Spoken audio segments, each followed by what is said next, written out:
ये नचा देते हैं क्योंकि इनका एंगल खुद का सोचना होता है। जो नहीं नाचने वाला है उसको भी ये नाचते हुए दिखाते हैं। रिजल्ट खेसारी नहीं पहनने वाला है, इसको भी पहना देते हैं। तो आपका विजन जब क्लियर होता है ना, तो दुनिया का कोई भी कलाकार खूबसूरत दिखता है। हमारे भोजपुरी में बहुत सारे कलाकारों के साथ इन्होंने काम किया और इन्होंने सब पे वही काम किया जो खेसारी पे किया। ऐसा नहीं कि इन्होंने सौतेला व्यवहार किया कि उनके लिए कुछ और किया, इनके लिए कुछ और किया। जो जितना कर सकता है और जिसकी जितनी क्षमता है उस हिसाब से इन्होंने उसको प्रेजेंट किया।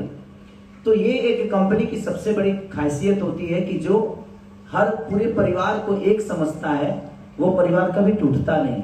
और इसीलिए सारेगामा कहीं ना कहीं आज दुनिया में अपना झंडा लहरा रहा है। भोजपुरी के क्षेत्र में सबसे आज ट्रेंडिंग में तो लगता है कि मुझे इनका कब्जा ही जैसे हो गया है, जैसे कि इन्होंने ट्रेंडिंग खरीद के ही रखा।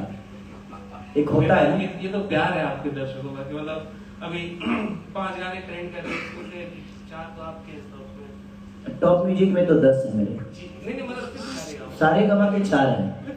तो मुझे लगता है कि मैं एक होता है कि कभी कभी हम लोग जानते भी नहीं थे ट्रेंडिंग का मतलब क्या होता है।